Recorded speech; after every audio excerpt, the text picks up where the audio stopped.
Praise the lord. ದೇವರ ಅತಿ ಪರಿಶುದ್ಧ ನಾಮಕ್ಕೆ ಸ್ತೋತ್ರ ಉಂಟಾಗಲಿ.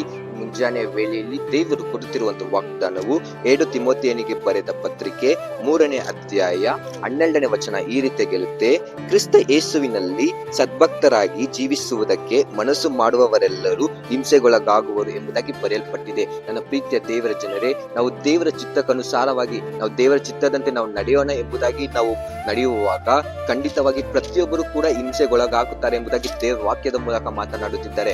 ಹಾಗಾದ್ರೆ ನೀವು ಕೇಳ್ಬೋದು, ಬ್ರದರ್ ನಾವು ಏನ್ ಮಾಡ್ಬೇಕು? ನಾವು ಹಿಂಸೆಗೊಳಗಾಗ್ತೀವಲ್ವಾ? ನಾವು ಒಳ್ಳೆ ಕಾರ್ಯ ಮಾಡ್ತೀವಲ್ವಾ? ನಾವು ದೇವರ ಚಿತ್ತದಂತೆ ನಾವು ನಡೀತೀವಲ್ವಾ? ಹಾಗಾದ್ರೆ ಯಾಕೆ ನಾವು ಹಿಂಸೆಗೊಳಗಾಗ್ತೀವಿ ಎಂಬುದಾಗಿ ನೀವು ಕೇಳಬಹುದು.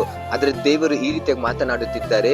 ಪ್ರತಿಯೊಬ್ಬರು ಕೂಡ ಅದನ್ನು ಜಯಿಸುವುದಕ್ಕೆ ದೇವರು ಬಲವನ್ನು ಕೊಟ್ಟಿದ್ದಾರೆ. ಸೊ ನೀವು ಆ ಬಲವನ್ನು ಉಪಯೋಗಿಸಿ, ಆತ್ಮಿಕವಾದ ಬಲವನ್ನು ನೀವು ಉಪಯೋಗಿಸಿ ಆ ಎಲ್ಲ ಹಿಂಸೆಗಳಿಂದ ನೀವು ಜಯಿಸಬಹುದು. ಸೊ ಇನ್ ಮುಂದೆ ನೀವು ದೇವರು ಕೊಟ್ಟಿರುವಂತಹ ಬಲದಿಂದ ನೀವು ಉಪಯೋಗಿಸಿ ನಿಮ್ಮ ಎಲ್ಲ ಹಿಂಸೆಗೆ ನೀವು ಜಯವನ್ನು ಹೊಂದಿಕೊಳ್ಳುತ್ತಾ ನೀವು ದೇವರ ಚಿತ್ತದ ಅನುಸಾರವಾಗಿ ನೀವು ನಡೆದುಕೊಳ್ಳಿರಿ. ದೇವರು ನಿಮ್ಮನ್ನು ಆಶೀರ್ವಾದ ಮಾಡಲಿ. God bless you. Have a nice day.